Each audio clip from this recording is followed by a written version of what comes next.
अगर किसी को इरेक्टाइल डिसफंक्शन है तो उसको प्रीमेच्योर इजैकुलेशन होना स्वाभाविक है, और अगर किसी को प्रीमेच्योर इजैकुलेशन है तो इरेक्टाइल डिसफंक्शन होना स्वाभाविक। जब इंसान अच्छी नींद नहीं लेगा, उसका ब्लड सप्लाई नहीं आएगा पीनस तक, तो वो कैसे इरेक्शन आएगा? वही इरेक्टाइल डिसफंक्शन का कारण बन जाती है। जिनसेंग है, अश्वगंधा है, आपका धामियाना है, आपका योहिंदिनम है, म्यूराप्यूमा है, ऐसे कितने हर्ब्स हैं आयुष में जो लोग लें तो उनको कोई प्रॉब्लम नहीं। और ये जनता 40% जो पॉपुलेशन में इनफर्टिलिटी के केसेस आ रहे हैं, कितना बड़ा रेशियो है। आपका बहुत बहुत स्वागत है। और ये पॉडकास्ट क्यों एक्साइटेड हूं मैं ये करने के लिए, एंड ये बहुत स्पेशल इसलिए भी होने वाला है क्योंकि यार मैं अभी ट्रैवल कर रहा था with my friend, and he told me कि यार मेरे साथ सेक्स से रिलेटेड कुछ प्रॉब्लम्स है, बट उसे कंफ्यूजन था कि ईडी क्या होता है और प्रीमेच्योर एजुकेशन क्या होता है। इसको लेकर बहुत सारे लोगों में मिथ है, डाउट्स है, बहुत सारी मतलब प्रॉब्लम ही है, लेकिन वो क्लैरिफाई नहीं कर पा रहे यार कि क्या सही है, क्या गलत है और क्या किस चीज से वो परेशान है। तो इसके लिए हमें जाना होगा एक ऐसे शख्स के पास जिसके पास ढेर सारा एक्सपीरियंस और ढेर सारे समाधान भी उनके पास होते हैं। तो I would like to introduce one of the best sexologists in the central India और साथ ही मध्य भारत में जाने माने, और साथ ही अगर आप गूगल करते हैं ना तो गूगल में टॉप रैंकिंग, जस्ट डायल में टॉप रैंकिंग और हर सोशल मीडिया के प्लेटफॉर्म में टॉप फर्स्ट रैंकिंग रखने वाले राजेश सर आज हमारे साथ है। सर आपका बहुत बहुत स्वागत है। वेलकम शिवम जी। तो सर जैसा कि मैंने कहा कि जो प्रीमेच्योर एजुकेशन होता है और साथ ही इरेक्टाइल डिसफंक्शन होता है, वो कितना डिफरेंट होता है इन दोनों में? देखिए, अगर बोल सकते हैं कि पानी को आप कैसे डिफरेंशिएट करेंगे कि आरओ का पानी है कि नॉर्मल पानी है, वो पी के ही समझ में आता है। वैसे ही अगर बोला जाए कि ये एक बहुत ब्रॉड टर्म है, लोगों ने सुन के ईडी और पी को बोल दिया पीएमई। देखिए, ये दोनों एक दूसरे से वाइस वर्सा बोल सकते हैं या डायरेक्टली प्रोपोर्शनल बोल सकते हैं। ये दोनों एक दूसरे के अपोजिट भी हैं और एक दूसरे के डायरेक्टली प्रोपोर्शनल वर्ड आपने सुना होगा बचपन में कि अगर ईडी होगा तो पीएमई होगा, पीएमई होगा तो ईडी होगा। मतलब अगर किसी को इरेक्टाइल डिसफंक्शन है तो उसको प्रीमेच्योर इजैकुलेशन होना स्वाभाविक है, और अगर किसी को प्रीमेच्योर इजैकुलेशन है तो इरेक्टाइल डिसफंक्शन होना स्वाभाविक। ये कैसे रिलेट करेंगे? जब एक वैवाहिक जीवन में आता है इंसान या वो रिलेशन में है तो उसको बहुत सी चीजें समझ में नहीं आती। वो बोलता है सर मुझे तो प्रॉब्लम है, मुझे इससे मतलब नहीं है ईडी है कि पी है। वो जब डॉक्टर के पास आता है तो वो कंफ्यूज होता है, वो हमेशा उल्टा ही बोलेगा ईडी होगा तो पीएमई बोलेगा, पीएमई होगा तो ईडी बोलेगा, क्योंकि उसको समझ में थोड़ी ना आ रही मेडिकल टर्मिनोलॉजी। हम उससे पूछते हैं कि what is the actual cause, what is the actual उसका हो क्या रहा है उसके साथ क्या सिम्टम्स आ रहे हैं, साइन एंड सिम्टम्स मिला के हम डायग्नोसिस बनाते हैं। तो पेशेंट बोलता है सर जब मैं उत्तेजित होता हूँ, जब मैं फोरप्ले करता हूँ तब तक सही रहता है, जैसे ही मैं इंटरकोर्स करने जाता हूँ मेरा इरेक्शन लूज हो जाता है। तो इसको क्या बोलोगे आप? बिल्कुल। और उसमें भी दूसरी कैटेगरी है, सर इरेक्शन फुल रहता है जब इंटरकोर्स होने से पहले डिस्चार्ज हो जाता है, तो उसको क्या बोलोगे आप? यानी ये दोनों टर्म रिलेटेड है ना, कि उसका डिस्चार्ज हो गया या उसका इरेक्शन चला गया। तो इरेक्शन चला गया मतलब ईडी है। When the patient unable to sustain और maintain the erection for long time for the sake of intercourse, for the sake of penetration. तो जब पेनिट्रेट ही नहीं हो पा रहा तो उसको ईडी तो बोलेंगे ना, इरेक्टाइल डिसफंक्शन। और प्रीमेच्योर मतलब प्री मतलब पहले इंटरकोर्स हुआ ही नहीं, फोरप्ले के समय ही झड़ गया, फोरप्ले के समय निकल गया, और हुआ भी इंटरकोर्स हुआ भी तो वो ऊपर से सुपरफिशियली हुआ, तो उसमें संभोग तो हुआ ही नहीं, तो वो प्रीमेच्योर। और अगर इसकी भी ग्रेड बात बोले फर्स्ट, सेकंड, थर्ड, फोर्थ, वो बोलेंगे सर मैं 30 सेकंड में मेरा डिस्चार्ज हो गया, तो भी तो शीघ्र पता था, क्योंकि उसमें म्यूचुअल तो हुआ ही नहीं। म्यूचुअल मतलब उस पार्टनर का डिस्चार्ज नहीं हुआ, उसका डिस्चार्ज हो गया। तो उसको भी हम ग्रेड वाइज देखते हैं कि कौन सी ग्रेड पे है, with in a minute, with in 30 second, और पता चले इंटरकोर्स से पहले ही उसका टच होते ही निकल गया। तो उसकी मैं अलग अलग ग्रेड्स के बारे में अलग बात बताऊंगा। क्या होता है कि हमारी सोसाइटी में ना just like erectile dysfunction, I mean की नपुंसकता उसको गाली की तरह लिया क्योंकि लोगों में बातें भी होती है, कहते हैं नपुंसक है क्या, ये देखने को वर्ड मिला है। तो सर इसका कारण क्या हो सकता है? देखिए, पहले के जमाने में शिवम जी, पहले डॉक्टर्स तो क्वालिफाइड अगर बात करूं तो एक सेक्सोलॉजिस्ट टर्म होता नहीं था। जब मैं पहली बार मैंने फेलोशिप करी तो मुझे भी नहीं मालूम था कि इसकी क्या इंपॉर्टेंस है। मैंने इसलिए कर लिया कि मेरा एक चार्म था, चार्म मतलब मुझे मालूम था मुझे इस फील्ड में बहुत आगे जाना है और मुझे लोगों को एडुकेट करना है। तो एडुकेट करने के लिए पहले खुद एडुकेट होना पड़ेगा। तो मैंने जब स्ट्रीम चूज करी एंड्रोलॉजी, सेक्सोलॉजी, तब झोला छाप डॉक्टर बहुत होते थे। झोला छाप डॉक्टर का ये शब्द होता था नपुंसकता। नपुंसकता क्या होती है? Male is never important throughout life. ये शब्द आप सुना होगा आपने कहीं ना कहीं कॉलेज में, कि पुरुष कभी नपुंसक नहीं होता। मगर ये झोला छाप डॉक्टरों ने बोलना शुरू करा था, तू नपुंसक हो गया, तेरे साथ ही क्या होता है कि बहुत सारे ब्रिजेस में देखा Yes, जाए yes, और yes, कहीं पे रोड्स में आज जा रहे हैं एक्चुअली yes. बड़े बड़े शब्दों में लिखा होता है नपुंसकता। आप ट्रेन से निकले होंगे बहुत बार, या आप किसी ऐसी जगह से निकले होंगे जहाँ पे वो ट्रेन रुक जाती है तो बाहर लिखा रहता है गुप्त रोगी ध्यान दे, नपुंसक ध्यान दे। तो वो ध्यान दे मतलब क्या, उसका एक ऑरा बनाना, उसको एक डराना, उसको एक मिथ करना कि तुम नपुंसक हो, जबकि नपुंसकता कुछ होती नहीं है। तो मैं तो इसको बीमारी मानता ही नहीं, मैं इसको एक लाइफ स्टाइल इशू मानता हूँ। अगर एक पेशेंट कई समय से नॉलेज नहीं है उसको, वो गलत हरकतें कर रहा है तो स्मोकिंग ये भी एडिक्शन, वैसे एक मास्टरबेशन एडिक्शन होता है। वो लंबे समय से अपने आप को सेड्यूस करता है, एक आर्टिफिशियल ऑरा में जी रहा है, ऑन डिमांड सेक्स से बोलते हैं, तो वो तो नसें ढीली पड़ेगी और वही कारण होता है। ऐसे तो 10 कारण हैं, मगर नपुंसक वर्ड गलत है। नपुंसकता कुछ नहीं होती, एक लाइफ स्टाइल इशू है, उसने खुद ही पैदा करा है। मतलब उनका जो लाइफ स्टाइल होता है वो थोड़ा सही कर लें, जो प्रॉपर वे होता है लिविंग लाइफ का वो कर लें तो सब चीजें हैं। और खुद ही जो गलत चीजें कर रहा है, कोई एडिक्शन है उसको, भले ही वो सिगरेट स्मोकिंग हो, अल्कोहलिज्म हो, मास्टरबेशन एडिक्शन हो, या बहुत सारे लोग कुछ गलत ड्रग्स भी लेने लगते हैं, जैसे कि एमडीज हो गया, आपने सुना होगा, आजकल तो बहुत ज्यादा प्रचलन में है, हर कॉलेजेस तक पहुंच गया है। तो वो भी ड्रग्स उसके हार्मोन्स को सप्रेस, टेस्टोस्टेरोन को लो करेंगे, इरेक्शन प्रॉब्लम आएगी। और साथ साथ मैं तो बोलता हूँ गागरा कुंड में ड्रग्स ही बोलता हूँ, क्योंकि ऑन डिमांड है, ये आज ओवर द काउंटर मिलती है, ओटीसी। आप गए, आपने बोला प्यार की गोली दे दो, वो प्यार की गोली क्या है, वो जहर की गोली है, है ना। तो वो थोड़े समय के लिए मजा देगी, बाद में सजा देगी, क्योंकि फंक्शंस कहते हैं ना जिसकी कैपेसिटी जितनी होती है, अगर उससे ज्यादा काम कराओगे तो भाई तो लूज पड़ना ही है। सीधी सी बात है, वो एक आर्टिफिशियल पंप करना है, किसी को धक्का देना है पीछे से। क्या जो आजकल जंक फूड है वो भी रिस्पॉन्सिबल है क्या ईडी के? देखिए, सबसे पहले तो ये समझने की जरूरत है, आज से 25 साल पहले अगर मैं अपना एक्सपीरियंस बताऊं पर्सनल, तो रेशियो होता था 1:99, मतलब एक पेशेंट आता था, 50 में से 1-2 पेशेंट होते थे। पर आज मैं देखता हूँ वही सेक्सुअल प्रॉब्लम लेके 50 में से 48 पेशेंट सेक्सुअल प्रॉब्लम्स लेके आ रहे हैं। तो ये क्या है, 25 साल में ऐसा क्या हो गया? सबसे पहले स्ट्रेस बढ़ता जा रहा है, लोगों की इच्छाएं बढ़ती जा रही है, महत्वाकांक्षा होना जरूरी है, एम्बिशियस होना जरूरी है, पर लोग भग रहे हैं, लोग अपनी जिंदगी को जी नहीं रहे। वो आपने गाना सुना होगा, हर पल यहाँ जीवर जियो, और जिंदगी को जी नहीं रहे, काट रहे हैं। मेरा जीवन कोरा कागज रह गया। 90% लोग कोरा कागज मान के चल रहे हैं। कारण क्या है कि वो अपना टाइम यूटिलाइज नहीं कर पा रहे, उनके हैप्पी हार्मोन्स रिलीज नहीं हो रहे। जंक फूड तो चलो अलग बात है, वो इतना ज्यादा अपने आप को एक सप्रेशन में ले आए हैं, डिप्रेशन में ले आए हैं, क्योंकि एपिसोड उनके साथ गलत हुए हैं। फॉर एग्जाम्पल, मैं आपको एग्जाम्पल देके समझाता हूँ। न्यूली मैरिड कपल जब हमारे पास आता है, फर्स्ट जो उसका होना चाहिए इंटरकोर्स, जब जिसको बोलते हैं ना फर्स्ट नाइट, वो फर्स्ट नाइट में 90% लोगों को परफॉर्मेंस एंजाइटी होती है, मगर वो एक दिमाग में बैठा लेता है मेरा नहीं हुआ, तो वो एक ऑरा बन गया, तो उसको वो इरेक्टाइल डिसफंक्शन मान के चलता है। बहुत सारे लोग फर्स्ट एपिसोड में फेल हो जाते हैं, जिसको बोलते हैं परफॉर्मेंस एंजाइटी। तो ये यंग हो, अनमेरिड हो, मैरिड हो, तो एक ऑरा बनते बनते उसके दिमाग में माइंडसेट हो जाता है। जैसे वो मैंने हाथी के बच्चे वाला एग्जांपल दिया था आपको, वैसे। बिल्कुल। और जैसा कि हमने देखा है कि पहले लोग बहुत सारे बच्चे कर लेते थे, सर्टेन टाइम, लेकिन आजकल 1-2 में भी परेशान हो जाते हैं। देखिए, वो एक पॉजिटिव एस्पेक्ट है कि हमारे भारत सरकार बोलती है हम दो हमारे दो, वो एक पॉजिटिव एस्पेक्ट है। मगर जहाँ तक आपका जो सवाल है कि पहले 8-10 बच्चे हो जाते थे, तो आप खुद देखिए, शुक्राणु की कमी नहीं होती थी।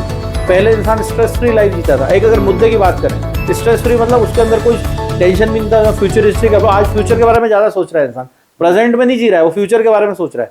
और आज एडिक्शन भी बढ़ते जा रहे हैं, लाइफ स्टाइल। आज देखिए, फूड तो वैसे भी हमें ऑर्गेनिक मिल नहीं रहा है, और बचा क्या? जब ऑर्गेनिक फूड नहीं मिलेगा, जब इंसान अपनी जिंदगी को जिएगा नहीं, खुश नहीं रहेगा, तो हार्मोन्स से सप्रेस। आज 40% जनता, 40% जो पॉपुलेशन में इनफर्टिलिटी के केसेस आ रहे हैं, कितना बड़ा रेशियो है सर। ये जो केसेस हैं, क्या इंडिया बस में है कि बाहर भी सेम? देखिए, ईडी तो बाहर भी है, मगर बाहर के लोग थोड़ा सा अपनी लाइफस्टाइल को सुधार लेते हैं। उधर लेट नाइट खाना नहीं खाते, 6-7 बजे के बाद वाइन लेते हैं। मैं ये नहीं बोलूंगा इंडिया में लोग वाइन लें, मगर कुछ उनकी हैबिट्स ऐसी है, सुबह ब्रेकफास्ट हैवी लेते हैं और 6-7 बजे ब्रेकफास्ट हो जाता है। मैं खुद अब्रॉड में रहा हूँ, यहाँ पे ब्रेकफास्ट का मतलब होता है कि भर भर के खाना खाना, और वो अनहेल्दी फूड खाना, पराठे खा लेते हैं, पोहे जलेबी खा लेते हैं। वो हेल्दी डाइट ले ही नहीं पा रहे ना, उनको कौन समझाने वाला है इधर। और वो पूरा दिन खाना नहीं खाते, एक टाइम खाना खाते हैं कुछ लोग। तो एक टाइम खाना खाएंगे तो हार्मोन्स भी डिप्रेस और एनर्जी रहेगी नहीं बॉडी में, तो कहाँ से सेक्सुअल परफॉर्मेंस अच्छा होगा? Okay, yes. हमने बात की, आपने बताया कि वाइग्रा जो मार्केट में मिलता है, उसकी वजह से भी ईडी होता है।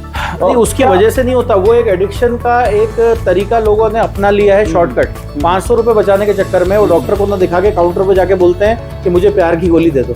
अब मेडिकल वाला तो बैठा ही बेचने के लिए, जबकि ओवर द काउंटर मेडिसिन नहीं है वो, वो रेस्ट्रिक्टेड है, विदाउट प्रिस्क्रिप्शन उसको नहीं देना चाहिए। तो कई बार बोला गया है, मगर ये कोई कैमरे थोड़ी ना लगे कि कोई सर्वर नहीं है उसको चेक करने के लिए, इसीलिए वो पेशेंट को थोड़ा सा शॉर्टकट में जाओ। और वो याद रखो, वो एक बार नहीं लेता, वो जिंदगी भर लेता है, जब तक वो किसी कुशल चिकित्सक के पास ही जाएगा, क्योंकि उसके दिमाग में क्या है, माइंडसेट है, मैं लूंगा तभी मेरा परफॉर्मेंस अच्छा होगा। तो ये इरेक्टाइल डिस्फंक्शन का मेजर कारण है माइंडसेट। इरेक्टाइल डिस्फंक्शन का सबसे मुख्य कारण है एडिक्शन। और ये मैं भारत सरकार को बोलना चाहता हूँ, जितने भी ये आपके पॉडकास्ट देख रहे हैं, सेल्फ मेडिकेशन ना लें, हम पहले भी डिस्कस कर चुके हैं, ये आपको एक खोखला कर रहा है, ये आपको एक आदी बना रहा है। बिल्कुल साइकोलॉजिकल उनका ये माइंडसेट हो ही जाता है कि यार जब तक मैं वो, जबकि वो बिल्कुल वो नहीं लूंगा तब तक मैं परफॉर्म ही नहीं करता। मैं आपको बताऊं शिवम जी, ऐसे कितने पेशेंट मेरे पास आते हैं, कोई प्रॉब्लम नहीं है, सिर्फ उनके दिमाग में मैं लूंगा तभी परफॉर्म कर पाऊंगा। ओके, तो ये क्या एडिक्शन ही तो है, यही कारण है ईडी का, एडिक्शन। सर क्या आयुर्वेदिक पद्धति में इसका इलाज, अगर ईडी की बात करें तो इसका इलाज अवेलेबल है? देखिए, बात आयुर्वेदिक, एलोपैथिक या होम्योपैथिक की नहीं है, बात है कि कोई भी अगर हमारे रूट कॉज है, फॉर एग्जांपल सप्लीमेंट की कमी है, तो एलोपैथिक में तो कोई सप्लीमेंट्स है ही नहीं, वो घुमा फिरा के वही ग्रुप अलग है, व्याग्रा ग्रुप, भले वो डेपोक्सिटिन लो टाइम बढ़ाने के लिए, सिलिडेनाफिल लो इरेक्शन के लिए, आप क्या लोगे, टेडेलेफिल लोगे, आप कैटेगरी अलग। मगर आज आयुष की पद्धति के मैं फेवर में इसलिए हूँ, बहुत जबरदस्त, और हमारे प्राचीन काल से चलता है, 200 इतनी पुरानी पद्धति है आयुर्वेद, आयुष में इतनी अच्छी दवाइयां जो रूट कॉज पे काम करती है। उनका जो हमारा जो हाईएस्ट आइडियल ऑफ क्योर है, रैपिड, जेंटल, परमानेंट। रैपिड मतलब फास्ट, लोगों की गलतफहमी है कि आयुष में टाइम लगता है, वेरी सॉरी, ये बहुत जबरदस्त पद्धति है। रैपिड मतलब फास्ट, जेंटल मतलब विदाउट एनी साइड इफेक्ट, और परमानेंट मतलब जब क्योर की बात करते हैं। अगर आज मैं आपसे बोलूं किसी को बवासीर है, आप क्या सजेशन देंगे? अगर बवासीर के पेशेंट को आप क्या बोलेंगे कि मिर्ची मत खा, कब्जियत ठीक कर। तो यही कारण है, जब उसका रूट कॉज ही रिमूव कर देंगे तो बवासीर होगी क्यों? वैसे ही जब सेक्स की प्रॉब्लम आती है तो उसका रूट कॉज क्या होता है? लाइफ स्टाइल इशू, उसके सप्लीमेंट्स की कमी है ना उसके अंदर, वो इंसान प्रॉपर सप्लीमेंट ले नहीं रहा है। तो आयुष में कुछ ऐसे सप्लीमेंट है जैसे कि जिनसेंग है, जिनसेंग को नंबर 1 सप्लीमेंट का दर्जा मिला है, मगर आज लोगों में अवेयरनेस नहीं। आज सबसे अच्छा अश्वगंधा है, अश्वगंधा हर रूप में दिया जाता है, होम्योपैथिक में भी, आयुर्वेदिक में भी। जिनसेंग है, अश्वगंधा है, आपका धामियाना है, आपका योहिनबिनम है, म्यूराप्यूमा है, ऐसे कितने हर्ब्स हैं आयुष में जो लोग लें तो उनको कोई प्रॉब्लम नहीं। और ये प्रिकॉशन के लिए भी लेते हैं, लोग बोलते हैं ना कि हमें प्रॉब्लम ना आए उससे पहले ही हम लोग रिस्टोरेशन के लिए ले लें। अगर इसे बहुत लंबे समय तक मास्टरबेट किया है, उसकी रिकवरी करनी है, तो भी आयुष बेस्ट है। एलोपैथिक में दवाई कहाँ है? तो मैं किसी पद्धति के अगेंस्ट नहीं हूँ, मैं अगेंस्ट हूँ एडिक्शन के। ओके, तो जैसे लाइफस्टाइल की हमने बात की, लाइफस्टाइल में जो स्लीप है वो कितना रोल प्ले करता है एडी के लिए? कॉमन सेंस की बात है, जब हमारा नर्वाइन सिस्टम अच्छा होगा, हमारी स्लीप साइकिल अच्छी होगी, जब हमारा माइंड काम करेगा, क्योंकि हर चीज तो माइंड से रिलेटेड है। 5 सेंसेस काम कर, हम देखते हैं हमें एकदम ऑर्गेजम आ जाए, हम देखते हैं हमें एकदम लगता है कि कुछ अच्छा हो रहा है, हर चीज तो हमारे सेंस काम कर रहे हैं ना। जब इंसान अच्छी नींद नहीं लेगा, उसका ब्लड सप्लाई नहीं आएगा पीनस तक, तो वो कैसे इरेक्शन आएगा? वही इरेक्टाइल डिसफंक्शन का कारण बन जाता है। तो इरेक्शन डिपेंड करता है आपकी लाइफ स्टाइल, इसलिए बोला जाता है 8 आवर्स की स्लीप बहुत जरूरी है। सर ईडी, एसटीडी और साथ में प्री मैच्योर एजुकेशन की बात की जाए तो ये तीनों कितने डिफरेंट होते हैं? देखिए, तीनों सेक्सुअल प्रॉब्लम्स में ही आता है, मगर एसटीडी को बोलते हैं सेक्सुअली ट्रांसमिटेड डिजीज। ट्रांसमिटेड मतलब उसका इससे कोई रिलेशन नहीं है एडीपी से। ट्रांसमिटेड मतलब वो एक पार्टनर से दूसरे पार्टनर में ट्रांसमिट होता है, जिसको हम वेनरल डिजीज बोलते हैं। अगर मान लीजिए एक लेडी पार्टनर है जो इन्फेक्टेड है, गोनोरिया है, सिफिलिस है, वो अपने पार्टनर को भी इफेक्ट कर रही है, और अगर उसके मल्टीपल पार्टनर है तो वो भी इफेक्ट हो रहे हैं। जैसे आपने देखा होगा आजकल बहुत ज्यादा प्रचलन है प्रोस्टिट्यूशन का भी, और लोग जाते हैं मसाज पार्लर में, वो एक दूसरे को इफेक्ट, ये तो एक तरह से ज़ूम्बीज़ नहीं होता जैसे कोरोना कैसे फैलता था, तो एसटीडी भी ऐसे ही फैल रही है एक पार्टनर से दूसरे पार्टनर में। तो मेरा एक ही मैसेज है आपके पॉडकास्ट के माध्यम से कि आप प्रिकॉशन को यूज करें, जो भी गाइडलाइंस बताई जाती है उसको फॉलो करें। और एसटीडी का फैलने का एक ही कारण है अवेयरनेस की कमी। और आप ईडीपी के बारे में तो मैं आपको ऑलरेडी बता ही चुका हूँ, वो तो एक तरह से ऑर्गेनिक प्रॉब्लम है जो कि आज कॉमन हो चुकी है, मतलब वो साइकोलॉजिकल है, बाकी साइकोलॉजिकल भी है और खुद पैदा करी हुई प्रॉब्लम है। सर एक चीज और पूछना चाहूंगा, कहते हैं कि कॉन्डोम पहनने से इरेक्शन जो है चला जाता है, कितना सहमत है आप? ऐसे बहुत सारे केसेस मेरे पास भी आए हैं, और पेशेंट की कंप्लेंट भी होती है, पेशेंट की रिक्वेस्ट भी होती है, वो सजेशन लेता है, वो बोल नहीं पाता शाइनेस की वजह से। मगर जब हम रूट कॉज देखते हैं तो ग्लैंड सेंसिटिविटी का केस आता है कि जैसे ही वो, अब मान लीजिए किसी को फैमिली प्लानिंग नहीं करनी है तो ऑब्वियसली प्रिकॉशन यूज करेगा, और करना भी चाहिए। उससे बहुत सारे फायदे हैं, जैसे फैमिली प्लानिंग नहीं करना है या एसटीडी वगैरह ना हो, क्योंकि अगर सिंगल पार्टनर है तो कोई दिक्कत नहीं, मगर फैमिली प्लानिंग में तो अगर बोल सकते हैं प्रिकॉशंस के लिए बहुत अच्छा है, क्योंकि हमेशा लेडी को अगर माला डी, माला एन और लेडी अगर वो लेने लगेगी पिल्स तो उसको आगे जाके हार्मोनल इम्बैलेंस होने लगेगा। इसलिए लेडीज को ज्यादातर इंसिस्ट किया जाता है कि तुम प्रिकॉशन करो, तुम वो मालाडी मेला कॉन्ट्रासेप्टिव पिल्स बोलते हैं, ओरल कॉन्ट्रासेप्टिव पिल्स, तो वो रोकने के लिए उसको दिया जाता है, उसके हार्मोन्स डिस्टर्ब होना, इसलिए मेल पार्टनर को यूज करना चाहिए। मगर मेल पार्टनर के साथ दिक्कत कहाँ आती है, जब वो कॉन्डम वियर करता है उसको सेंसेशन लॉस हो जाता है, तो उसका जो ब्लड का फ्लो है वापस चला जाता है, तो वो टैबू बन गया। एक तो उसकी साइकोलॉजिकल उसकी मानसिकता ऐसी होगी कि मैं प्रिकॉशन करूंगा, लगाऊंगा तो मेरा इरेक्शन चला जाएगा, तो वो लंबे समय तक बना रहता है, इसीलिए वो एंजाइटी में आ जाता है। एक सवाल और लोगों का है कि उनका कहना ये है कि पहले मेरा जो सेक्स लाइफ था वो बहुत ही अच्छा चल रहा था, ओके, लेकिन आफ्टर सम टाइम हाँ, उन्हें फील होता है यार कि वो ईडी के शिकार हो चुके। देखिए ये सब चीज़ें साइकोलॉजिकल तो हैं ही, और धीरे धीरे जब उसका एक दिमाग में माइंडसेट होता है कि मेरे प्रॉब्लम, वो अपने दिमाग में बैठा है ना ये सब, वो बोल रहा है सर मेरा परफॉर्मेंस जब मैं मंथली करता हूँ, एक महीने में एक बार मेरा टाइम जल्दी हो जाता है, मैं करता हूँ। अब देखिए उस समय उसका क्या माइंडसेट है, टेंशन स्ट्रेस चल रही है कि नहीं चल रही, हर समय एक जैसा नहीं होता, तो वो एवरेज के हम चेक करते हैं कि 10 बार उसने अगर एक्टिविटी करी, 10 बार में कितनी बार फेल हुआ। और पेशेंट क्या बोलता है, सर मैंने पिछली बार करा था मैं फेल हो गया, इरेक्शन नहीं आया मुझे, मेरा टाइमिंग अच्छा है, तो वो एक एपिसोड से हम रिलेट नहीं करते, हो सकता है उस समय सर्कमस्टेंसेस ऐसे। तो पेशेंट को एक काउंसलर की जरूरत है, एक अच्छे डॉक्टर की जरूरत है, नजदीकी किसी कुशल चिकित्सक के मार्गदर्शन में उसकी प्रॉब्लम सॉल्व हो सकती है। क्या एक्सरसाइजेस से ईडी सॉल्व हो सकता है, उनके उसका समाधान मिल सकता है? देखिए ये मैंने बताया लाइफ स्टाइल इशू है। अगर एक इंसान proper Kegel exercises, ED exercise, functional exercise, अपनी बॉडी को अगर फिट रख रहा है, उसका अगर हार्मोन्स अच्छे हैं, उसकी टेस्टोस्टेरोन लेवल पीक पे है, और अगर उसका पूरा ब्लड फ्लो आ रहा है पीनस तक, तो फिर काय को उसको प्रॉब्लम आएगी। अगर वो लाइफ स्टाइल तो बहुत जरूरी है, योगा एक्सरसाइज तो प्राचीन काल में आप देखते थे कहाँ पे डॉक्टर्स होते थे, कहाँ पे लोग सेक्सोलॉजिस्ट के पास जाते थे, और 10-10 बच्चे हो जाते थे, और मैं तो बोलता कि वो 70-70 साल में लोग सेक्स लाइफ अपनी एंजॉय करते थे तब, क्योंकि क्या था, और फिजिकल वर्क बहुत अच्छा था, जितना इंसान फिजिकल वर्क करता था उतनी स्टेमिना उनका बढ़ता था। पर आज क्या है, हर चीज हाथ में चाहिए, हर चीज आजकल ऑनलाइन हो गई, घर बैठे सब लोग सुविधा का लाभ उठाए, तो फायदे हैं नुकसान भी। ये सोशल मीडिया ने सोशल डिस्टेंसिंग कर दिया है, सोशल नेटवर्किंग, सोशल मीडिया, आज लोग एक दूसरे से मिल नहीं रहे, लोग वॉक नहीं कर रहे, लोग सब चीजें आज फर्क पड़ता है। तो ये सभी चीजें जब हम देखते हैं आज हर चीज रिलेट हो जाती है। तो आपको लाइफ स्टाइल इश्यूज तो आने हैं, आगे तो और प्रॉब्लम बढ़ने वाली है। ये इतिहास में आप देखेंगे आगे जाके कि लास्ट में 25 साल पहले का एक्सपीरियंस बता रहा हूँ, अगले 25 साल में आप देखेंगे सेक्सुअल प्रॉब्लम और ज्यादा बढ़ने वाली है अगर लोगों ने अपनी जिंदगी को मैनेज नहीं करा। ये मैनेजमेंट की बात है। ओके सर, इसी में एक टर्म्स आता है testosterone, yes, hormone, male hormone. तो इसके बारे में भी थोड़ा सा हम डिस्कस कर सकते हैं। देखिए पहले के समय में मैं देखता था, आज से 20-25 साल पहले टेस्टोस्टेरोन लेवल भी लोगों का बहुत अच्छा होता था। एज वाइज देखते थे 50-55 के बाद डाउन होता था, पर आप आश्चर्य करेंगे आज 30-35 साल का युवा आता है, बोलता है मेरा टी लेवल डाउन, तो मेरे अंदर हार्मोन्स की कमी हो रही है। वो खुद ही बताता है, बोलता है मेरा अर्ज कम हो गया, लिबिडो कम हो गया, उत्तेजना कम हो गई, मुझे मन ही नहीं करता। सेक्स डिजायर भी लोगों का कहना है कि low libido, yes, low libido बोल सकते हैं, लो टेस्टोस्टेरोन की वजह से बोल सकते हैं, लैक ऑफ लिबिडो की वजह से बहुत सारे कारण है, मगर इसका भी ओवरऑल कारण है lifestyle issue. Lifestyle issue. तो thank you so much sir, क्योंकि आज हमने जाना कि ईडी के कितने कारण हो सकते हैं, और डेप्थ में इसकी कि आपने समझा भी दिया हमें। जो हमारी अब ऑडियंस है उसका ये काम है कि इस वीडियो को वो शेयर करे, अपने दोस्तों के साथ शेयर करना है आपको, और साथ ही ये भी आपकी रिस्पॉन्सिबिलिटी बनती है कि हमने आपको पूरी चीजें बता दी। बस आपको करना क्या है, चैनल को सब्सक्राइब करना है, लाइक करना है, और साथ ही इस वीडियो को ज्यादा से ज्यादा शेयर करना है जो भी लोग इससे अफेक्टेड है या जिन्हें इनकी जरूरत है। तो हमने अपना काम कर दिया, अब आपको अपना काम करना है। नमस्कार।